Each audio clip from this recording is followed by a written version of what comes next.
Chapter 16. Wrong Name, Right Nightmare. Monday, June the 26th, 12 noon. After an exhausting debrief, the police were satisfied that they had nailed their prime suspect, Joe Eppolito. The body had over 24 bullet holes in it. The wooden stake was overkill as far as they were concerned. They weren't too interested in Sean or his friends afterwards. Their official position was that the boys had acted in self-defense. Case closed. Bad guy bagged. End of story. The next morning found the group slouched around Grandma Betty's kitchen table, eyes bloodshot and nerves raw. Maps and scrawled notes littered the tabletop, along with half-drunk cups of coffee and a few uneaten donuts. They were trying to piece together a plan to search the abandoned subway bed. The police might be satisfied, but none of them believed for a second that the story was over. "Well, here's the rest of my ninja stuff if you're interested," Matt said, pushing a duffel bag toward Sean. Eric unsheathed one of his blades and frowned at its dulled edge. "I got some of my swords, but they're gonna need sharpening. Chaz helped us with some of the other stuff. Said he was gonna build something." The phone rang. Sean grabbed it. "Hello?" Bob stepped through the door, grinning. "Here, guys." A present from Chaz. Matt looked over and gasped. "Oh, my God." "What?" Sean said. Eric raised an eyebrow. "Huh?" "That looks like a space-age crossbow. A little something from Al's junkyard." "Oh, yeah," Bob said proudly.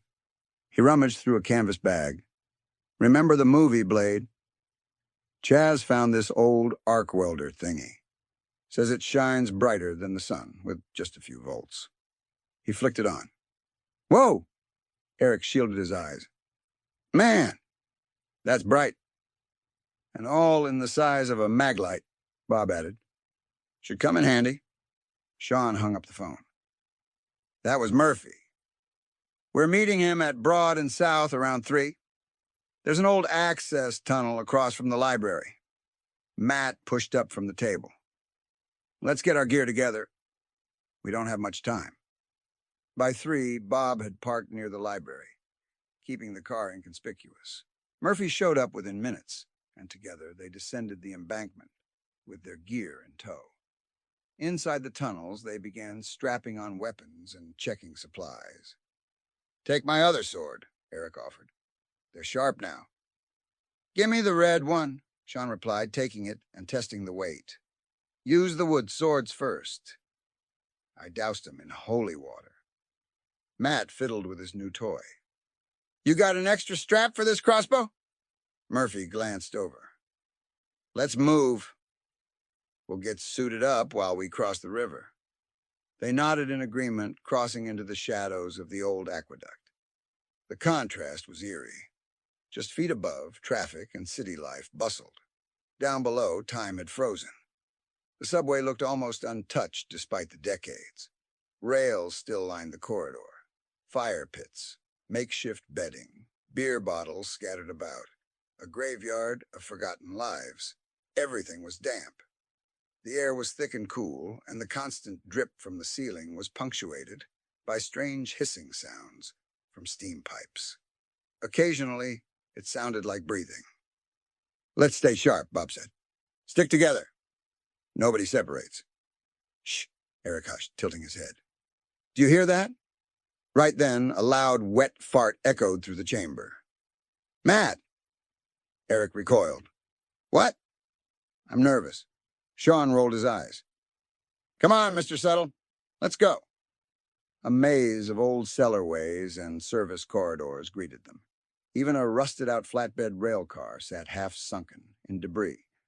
There was no way to search it all as a group. "We have to split up," Murphy said. "I'll take a few tunnels on the north side." "Don't go too far," Bob warned. Sean handed out radios. "Bob and I will head west a bit. Eric, Matt, you two check out the Gannett area. Stay in range. These only reach a few hundred feet." "Got it," Matt said. Sean and Bob set off. Sean remembered this stretch from years ago when their dad showed them a hidden exit near the 490 overpass. They passed fire pits, old boxes, and buried sections of track, the air dropping in temperature with each step. Water pooled at their feet. It was quiet, too quiet. Meanwhile, Matt and Eric explored the Gannett loading area. Dozens of tunnels branched off in every direction. "I don't remember all these tunnels from when I was a kid," Matt said. "My mom used to say no one came down here. Too dangerous." A strange groan echoed nearby. "There's a lot of weird stuff going on," Eric muttered. "I can feel it." "Hey, how long's it been since Murphy split off?" "I don't know. Should we call him?" Matt hesitated. "He's got a radio. But I don't want to get lost." Eric keyed his handset. "Hello?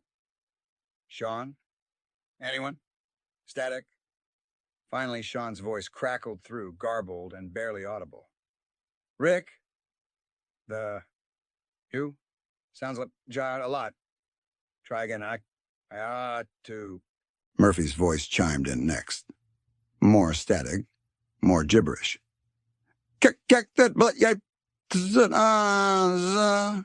Eric frowned. Murphy. Murphy, meanwhile, was in an access tunnel under Exchange Street. It twisted and split off again and again. His flashlight beam barely cut the darkness, and every path looked the same. It was getting harder to retrace his steps. "These damn radios aren't worth beans," he muttered. He tripped, crashing onto the concrete. His radio shattered. "Well, now I don't have to worry about it working." "What the hell?" A heavy metal vault door stood embedded in the wall, rusted, out of place. Murphy approached, running his hand along the huge padlock. The hinge, however, was another story, corroded and brittle. Grabbing a length of steel rebar, he wedged it behind the hinge and pried. Crack. "Well, that wasn't so hard," he muttered. He stepped inside. A box lay in the middle of the room. He scanned the walls. No movement, no sound. Carefully, he approached the container, squinting at the markings. He reached for the lid. The door behind him slammed shut. Murphy froze. He dropped his bag, spinning to face the door. No one stood there. His hand trembled as he lifted his flashlight. It flickered slightly. He turned back toward the room and found himself face to face with Francis Knowlton. The vampire smiled. "Monday, June 26th, 3:35 p.m. location, underground vault, beneath Exchange Street." Murphy's light trembled in his grasp as the pale, corpse-white face of Francis Knowlton emerged from the dark like a grotesque sculpture come to life. Eyes gleaming, mouth already curling into something less like a smile and more like a sneer sharpened by centuries. "Jim Murphy," Knowlton said slowly, his voice like cracked granite. "The man with too many questions and not enough sense." Murphy stumbled back, raising the flashlight like it could ward off what was in front of him. "Stay back." Knowlton tilted his head, amused. "Why? Because of that toy in your hand? You humans are always so confident, until the breath is dragged from your lungs." Murphy's mouth worked soundlessly for a moment. He wanted to speak, scream, pray, anything, but the words were frozen in his throat. Knowlton stepped forward, one slow, deliberate pace at a time, the soles of his boots silent against the stone. "You're the one that's been stirring the nest, feeding these little amateur hunters. Sean, Matt, Eric, yes, I know them. I've watched them." He came closer. Murphy backed into the large crate. No escape. "You see," Knowlton rasped, "I am not some feral thing dragged from folklore. I am progress incarnate. The veins beneath this city still pulse with what I built. The aqueduct, the canal, the subway. I didn't just inhabit the heart of the city. I designed it. I left arteries for feeding." Murphy's voice finally cracked loose. "You've killed innocent people." "Innocent? Knowlton's voice suddenly thundered, his eyes flaring. There is no such thing, reporter. Only the aware and the willfully blind. His hand lashed out faster than Murphy could track, slamming him against the vault's steel wall. The flashlight dropped, flickering wildly on the floor. I should drain you. Now. Let the others find your husk and know what's waiting. Murphy gasped, pain blooming in his ribs. But Knowlton didn't bite. He leaned in, eyes inches from Murphy's. But no. You're a message. A warning they won't heed. Let them come. Let them try. He released Murphy, who crumpled to the ground. Crawl back to your friends, Knowlton whispered, and tell them what waits in the dark isn't afraid of their toys. Their crosses, their holy water. The subway is mine. This city is mine. Knowlton vanished into shadow before Murphy could lift his head. Silence. Murphy scrambled for the radio on his hip. Static dead. He pushed off the wall and staggered into the hallway, sweat freezing to his skin. Sean, he rasped. God help us. Chapter 17. In the Jaws of the City. Monday, June 26th, 6 p.m. Bob and I pressed farther west beyond the crumbling edge of the old Gannett loading docks, our footsteps echoing in the empty, damp corridor. The vastness of the Rochester subway tunnels took on a new scale the farther we went. We'd underestimated just how extensive this place really was. Passageways branched off endlessly, some like veins in the dark, twisting, narrow, silent. Others opened into eerie, forgotten chambers full of garbage, broken crates, rusted barrels, and smashed bottles. It was deathly still. Then the silence broke. We heard a scraping sound behind us. Soft at first, then louder. Are you hearing what I'm hearing? Bob whispered. Yeah, I said. And I don't like it. You remember how to use that crossbow Chaz gave you? Bob nodded, retrieving the odd, retrofitted weapon from his back. Played with something like this in the Army. Hand me one of those stakes. I passed one to him, my fingers slick with sweat. Then the noise stopped. I don't hear anything anymore, I whispered. That's the part that worries me, Bob said, tightening his grip on the weapon. The sound started again, not behind us this time, but to our left. Then it shifted again. Right, then behind. They're all around us, I said. This could be bad, Bob muttered. Back at the Gannett loading area, Eric and Matt were navigating a maze of smaller tunnels. Most were too tight to enter or full of collapsed debris and filth. I'm not crawling in there, Matt said, peering into a narrow gap that smelled of rot. I didn't say you had to, Eric replied. Then they heard it, the same scraping, dragging sound Bob and I had. Something slow and deliberate. Something moving with purpose. Matt turned. Hey, isn't that the homeless guy who ID'd Knowlton? Eric squinted through the shadows. I think he is a vampire. The figure crept toward them, broomstick still clutched in pale hands. His skin was streaked with coal soot and blood, his clothes sagging like burnt paper. His eyes glinted, his mouth curled, revealing yellowed fangs. Eric raised his weapon. Matt? Are you thinking what I'm thinking? Matt nodded. Oh, you better believe it, Padawan. They braced as the creature lunged. Meanwhile, Bob and I were holding our ground. The vampires had us surrounded, darting through shadows, always just out of reach. Then one came at me fast, too fast to counter. I went down hard. The air punched from my lungs.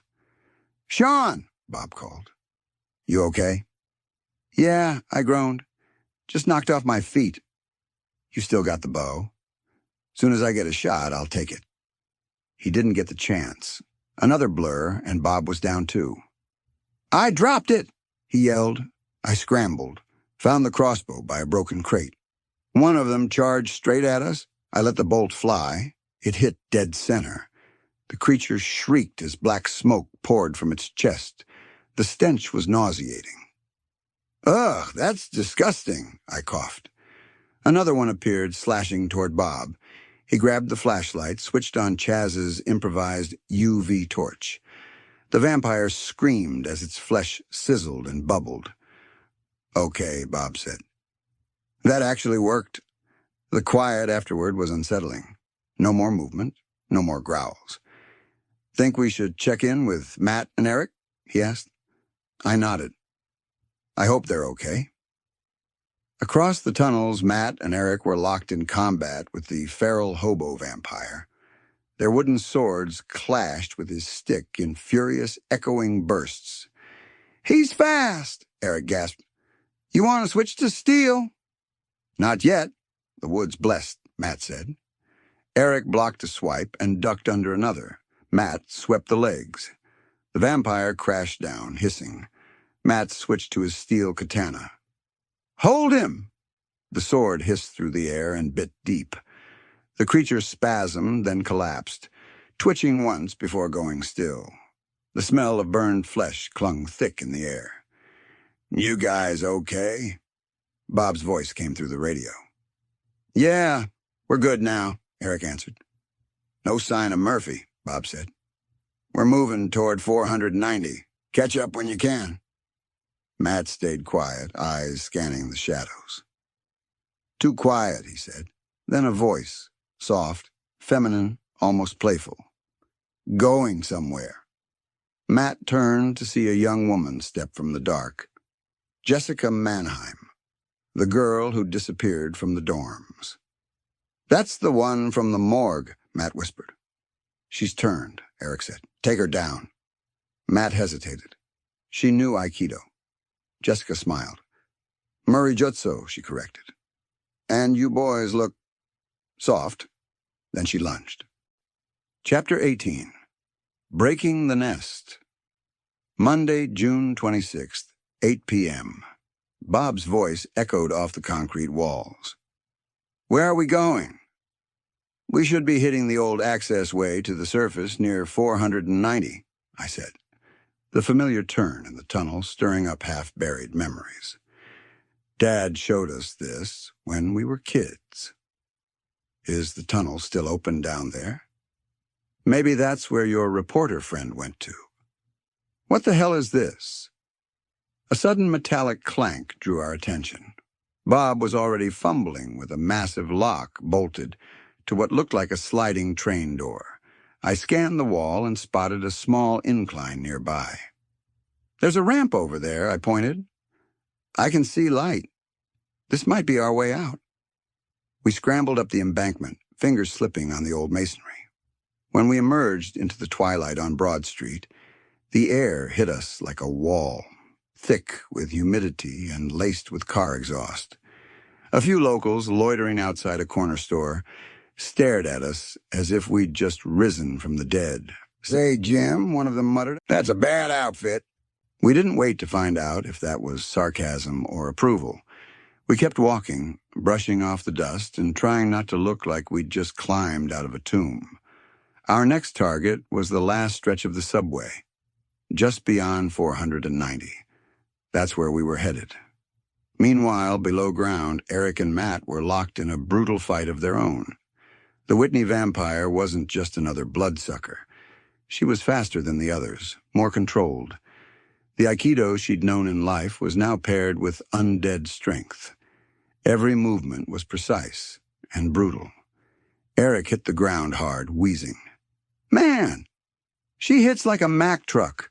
Matt tried flanking her. "Let me try something." He unsheathed a throwing knife and let it fly, but in a blur she caught it midair and bent it in half like a twig. Her grin was feral. "Okay," Matt muttered, backing up. "She can catch knives in midair. Now what?" Another rush, a flicker of movement. Eric took another hit and crumpled. "Damn! I think she broke a rib." "I'm going Highlander," Matt said, drawing his sword in a dramatic flourish, only to have it knocked from his grip before he could land a blow. It clattered across the floor. "I lost my glasses," he shouted. I got him, Eric called. Now give me your canteen. And that's still holy water, right? Yeah, what are you... Eric took a big gulp and waited. When the vampire lunged, he spat the water full in her face. She shrieked and stumbled back, smoke rising from her cheeks. Nice shot, Matt yelled. Work her toward the aqueduct.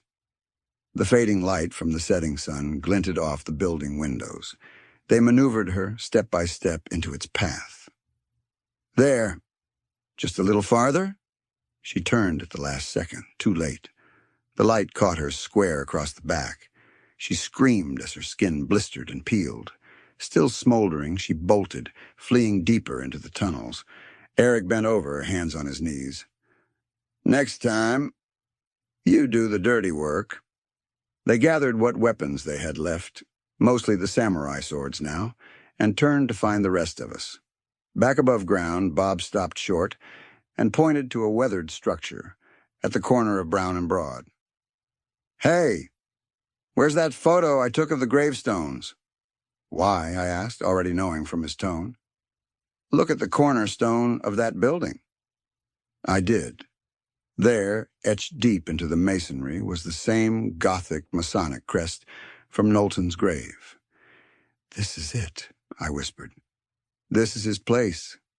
Come on, only about an hour of sunlight left. We couldn't get in from the street level, but I spotted a path that led down toward the subway wall. There! Bob shouted. That boarded-up door! We grabbed a length of pipe and pried the boards loose. The air inside was rank. I could see only a few feet ahead. The basement windows are covered, Bob said. We need light. Help me rip them off. Suddenly, a figure lunged from the shadows. I didn't hesitate. I raised the splatball gun and fired. The vampire shrieked but kept coming. Get the windows open, I shouted. Boards flew. The moment sunlight cut through the gloom, the creature howled and burst into flame. Bob shielded his face. Geez. Never saw one burn up from sunlight before. Let's get upstairs, fast. The lower floors were empty, just old crates and broken pallets. It wasn't until we hit the third floor that we found the door. Heavy steel, chained from the other side. There's got to be a release mechanism, Bob said. I found it wedged behind a rusted pipe. These chains aren't going to hold once I trip this thing. Try it anyway. I took a breath and yanked. The chains snapped and the door crashed open with a seismic thud. Move! I shouted. We're not getting back that way. We sprinted up the final flight, and then we stopped cold. Dozens of coffins lined the walls. They've got FedEx shipping labels, Bob said slowly. These are from everywhere. This is it, I said. This is Knowlton's nest. I went for the windows. They're barred, but the boards are on the inside. Let's open as many as we can. As I worked, Bob cracked open a crate and reeled back, coughing. What is it? He didn't answer right away. Then he looked at me with a sick expression. Corpses. I forced down my nausea. Let's get to work. We tore open crates, drove stakes into any resting form that wasn't dust already. Each scream was more distant than the last, fading into a silence that felt, finally, earned. Chapter 19. Following the Fangs. Monday, June 26th, 9 p.m. The tunnel floor sloped downward, slick with moisture and mottled with puddles that caught the flicker of Eric's flashlight. His boots squelched with each step, the echo bouncing back in ghostly repetition. They had lost the trail more than once over the past hour, but now, finally, a glimmer of hope. Up ahead, Matt caught a glint of something more than wet stone. It's getting late. Where are they? Eric's voice cracked from more than exhaustion. An edge of fear crept in. Matt squinted ahead. We're pretty far west. They couldn't have gone much past here. We've checked everything around Gannett. Dead ends. Everyone, Eric flicked his light ahead. I hope they're okay. Radio's been dead 2 hours. Murphy hasn't checked in either. Uh-oh, Matt looked sideways. What now? Eric gestured ahead. Tunnel's ending. Either they doubled back or he trailed off, eyes narrowing, then aglow. Weak but unmistakable. I see light, Matt said, and picked up pace. Over there. That means we can get out. They scrambled up a cracked incline, and just beyond, a narrow shaft opened into the last stretch of subway before 490. Eric knelt and pointed to the mud. Footprints, he said. Sean's? Matt didn't hesitate. Yeah. I helped him build Graham's rock garden. I know those weird tread marks anywhere. Let's move. On the upper floors of the building, Sean wiped sweat from his brow. The coffin room stank of death and dust, and the shadows were getting longer. How many does that make? Bob asked, grimacing as he drove another stake through the heart of a shriveled corpse. 25. Maybe more. 1 stake left. Sean eyed the remaining 3 boxes like they were ticking time bombs. Bob wiped his hands. Sun's almost gone. Think there are more upstairs? Sean didn't answer. He was too busy glancing at the windows, watching the light recede like the tide. Down on the street, Matt stood still. Haven't seen a footprint in 100 yards. We've got to keep looking, Eric said. There's no other way. A couple of passers-by on Broad Street eyed them suspiciously. Matt didn't blame them. 2 guys covered in dirt and sweat, armed with swords and busted radios. No doubt they looked like lunatics. There, Eric pointed. The building corner, Brown and Broad. There's movement. I think it's Bob. Bob leaned out the 3rd-floor window, waving wildly. Rick! Matt! Hey, up here, Eric shouted back. How'd you get in there? North side basement access. Go. We're blocked from above. Without another word, Matt vaulted the railing and disappeared down the incline. Eric followed. Within minutes, they found the broken doorway and plunged into the dark. From above, Sean could barely contain his relief as he heard their boots on the stairs. Don't try the door, Sean warned through the metal. It collapsed through the stairwell. No way through. Matt glanced up the building's face. What about the fire escape? We tried, Bob called. It's too rusted. It'll collapse. Only access is the loading beam, Sean said. 5th floor, south face. Matt snapped his fingers. I brought the grappling hook. Eric blinked. What are you, Batman? I used it last summer to climb that ridge at Letchworth. I'll rock climb the side. Brick and stone. Shouldn't be too hard if I keep the rope tight. Eric sighed. You sure about this? Matt was already climbing through the broken window. Too late to second-guess me now. Inside, Sean and Bob cleared space at the beam. Matt's head appeared seconds later, flushed with effort. Sean reached down. Grab my hand. You got the rope? Tied around my waist, Matt grunted. It's heavy. They hauled him in. Eric anchored the rope as Bob prepared to descend. Haven't done this since the Army, Bob muttered. Thanks for the memories. Within minutes, everyone was inside. Matt swung in last just as the last rim of sun dipped below the western skyline. Sean froze. Below, moving with the oily glide of something not human, a figure stepped into the streetlight and stared straight up at them. That's Knowlton, Sean breathed. He's here. Bob looked over his shoulder. What now? We can't fight him. Not like this, Eric checked his belt. Holy water's gone. Wooden swords are trash. I've got 1 stake left, Sean muttered. Bob's jaw tightened. Maglite might hold him off, but it won't kill him. Then we get out, Sean pointed. We drop to the rooftop below, run it to the edge, and jump. Matt didn't argue. Once he finds out what we did up here, he's going to be pissed. They hit the gravel hard. Sean landed in a crouch. Bob rolled and nearly took out a rusted pipe. Gravel crunched underfoot as they sprinted for the south edge. The jump wasn't far, but the drop was rough. 2 floors. Dumpster below. They didn't think. They just leapt. Eric groaned, climbing out of the trash. I am never doing that again. Sean glanced back. In the window above, silhouetted in the dying light, Knowlton stood motionless.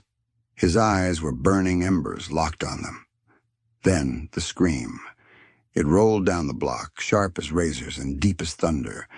A moment later, 2 shapes flanked Knowlton, pale, lean, hungry. His eyes never left them. Then he raised a hand, and they were gone. Sean's breath caught in his throat. He's coming. Bob didn't wait. Move. Now they vanished under the overpass as night swallowed Broad Street. Behind them, somewhere in the city's tangled dark, Knowlton was hunting. Chapter 20. Hunted on the Rails. Monday, June 26th, 10:30 p.m. We were already in motion, feet hammering against pavement, when the scream tore across the dark like a banshee's war cry. Bob shouted, "Get going!" We still have to get across town to the car. Head down Broad Street. We didn't argue. We sprinted under the Conrail Bridge, but we hadn't gone more than a dozen yards before the shadows shifted and something monstrous peeled itself out of the mouth of the subway tunnel.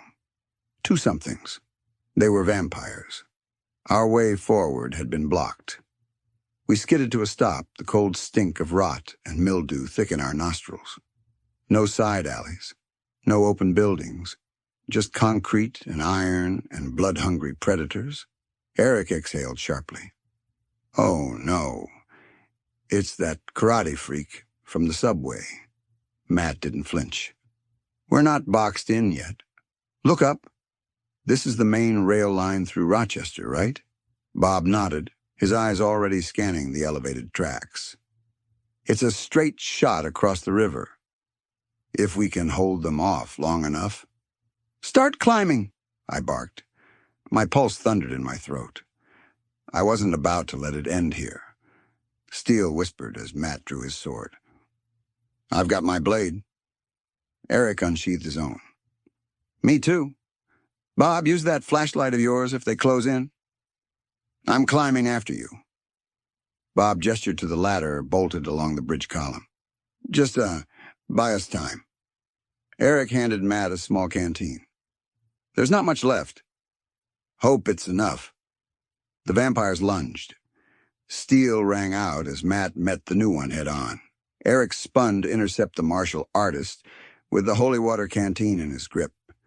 He ducked a kick that would have shattered bone and lunged, only to lose his sword in the scuffle. My sword! He shouted, backing away as the vampire advanced. In a final gambit, he spat the holy water in the monster's face. It howled, smoke rising in curls from blistering skin, but it wasn't enough. Bob dropped from the ladder like a thunderbolt and unleashed the full glare of Chaz's arc flashlight. The vampire shrieked as fire erupted across its face and chest. It fell, burning. Now, Matt, Bob shouted. Matt didn't hesitate. He pivoted and slashed. One clean strike, a wet crunch. Silence. Thanks, Eric gasped, retrieving his sword. Let's finish this, Matt said, charging the final attacker. The second vampire didn't last. A series of brutal exchanges, and then it was done. Blade through the chest. Dead weight slamming into concrete. I was already at the top of the rail line. Guys! Move! Knowlton's on his way, and he's got company. Bob and Eric scrambled up the ladder. I grabbed Matt's arm and helped haul him over the edge. Thanks, he huffed. His face was pale, and sweat streaked his glasses. Go, go, go, I shouted. We ran, boots striking the tracks in rhythm, heading west toward Frontier Field. Behind us, Broad Street boiled with movement. They're up top already, Matt yelled. I see it, Bob snapped. If we can get to the river, we can lose them in the side streets, St. Paul or State. If we make it that far, we'll make it, Eric barked, not looking back. They're 100 yards behind. Bob tossed me the flashlight. Bob did. Eric spun, triggered the arc. The vampire behind us lit up like a torch. I got one, he shouted. He exploded. The others dropped down onto Plymouth Avenue. I lost sight of them. We were past State Street now, almost to the bridge over the Genesee River. I could hear the falls. The roar of churning water growing louder with every step. Eric tossed the flashlight back to Bob. It's starting to overheat. A scream ripped through the night. They're over State now, Matt shouted, breath coming in ragged gasps. We're almost across, Bob yelled. Then something dropped in front of us, on the tracks, maybe 20 feet away. Vampire. We skidded to a halt. My heart dropped into my stomach. Oh my God, Eric whispered. The figure stepped forward from the shadows. It's Murphy, I said. But it wasn't. Not anymore. His face was pale as marble, eyes glowing like coals. He bared his teeth, long, inhuman. Blood streaked his shirt. Murphy! I barely choked the word. He looked at me and smiled. Chapter 21. Last Stand on the Trestle. Monday, June 26th, 11 p.m. There are few moments in life that redefine the very essence of terror. The group had come so close to escaping these monsters, but now something stood in their way. Sean gripped a small crucifix in one hand and the last wooden stake in the other. Bob held the high-beam flashlight, nearly drained. Matt and Eric still had their swords, their knuckles white with tension. Behind them, Knowlton and another vampire approached quickly, forcing Eric and Matt to turn and face them. Blocking the escape ahead was Murphy, or what used to be Murphy. Their friend had become one of them. As you can see, Knowlton sneered, stepping forward. We have convinced your friend to believe in our ways. He's one of us now, as you all shall be shortly. Eric didn't flinch. It's 4 of us against you 3. We've already taken down plenty of your kind. Knowlton chuckled coldly. You haven't faced me yet. Suddenly, 2 vampires lunged from behind. Here they come. Burn 'em, Bob, Matt shouted. Bob raised the maglite and activated the beam. One vampire took the light full in the chest. It screamed, staggering before falling off the trestle and bursting into flames as it hit the water. Bob barely had time to turn before the second vampire struck him hard, sending him flying over the edge of the bridge. Desperately, he caught the edge of the trestle, clinging to a rusted rivet. His legs swung over the rushing river below. Guys. A little help down here? He called, struggling to hold on. Quick, Matt! Grab the maglite! Burn that vampire bastard! Eric shouted. Matt lunged for the flashlight. Got it! He flipped the switch, and the beam died with a loud pop. A low, mocking chuckle came from Knowlton. Ha ha ha! Oh, shh! Matt started, just as Knowlton pounced. The vampire struck him like a battering ram, hurling him across the trestle. Eric unsheathed his sword and attacked, landing a glancing blow on the creature. But Knowlton shrugged it off and struck Eric back, sending him sprawling. Matt flailed as he went over the edge. Gotcha! Bob gasped, catching Matt by the wrist. Whoa! Matt cried, dangling. Grab this beam! I can't hold both of us. We're not going to be able to hold on much longer, Matt warned. Eric staggered to his feet just as Knowlton stood, his eyes locked on him. The vampire grinned. Well, it does seem the odds are even now. Sean turned to face Murphy. The transformation was complete. Fangs glistened in the dim light, his eyes no longer human. Sean raised the crucifix between them. Murphy! It's me. Don't do this. It hasn't been that long since you were bitten. We could still change you back. I just have to kill Knowlton, Murphy snarled. What makes you think I don't want this? You helped me track him down.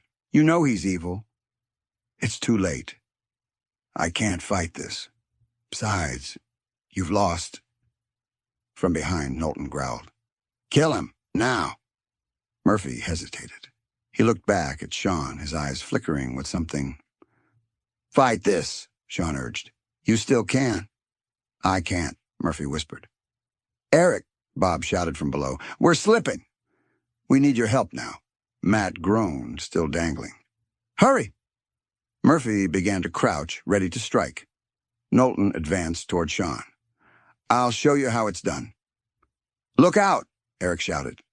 Knowlton grabbed Sean by the throat. Sean, choking, slapped the crucifix against the vampire's hand. Knowlton shrieked and released him, but with a swift flick, he sent the crucifix flying into the river. Sean tumbled back, landing next to Murphy. The head vampire loomed over them. Now, you will die for that. Then something changed. Murphy screamed and tackled Knowlton, driving him toward the edge of the trestle. The vampire lost his balance, and as he began to fall, he latched onto Murphy. Both plunged over the edge. Help me pull Bob and Matt up, Eric called. Sean scrambled to help. Do you see any sign of them? Bob shook his head.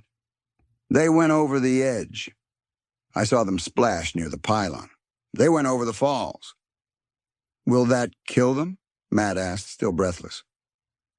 Running water is supposed to, Eric said.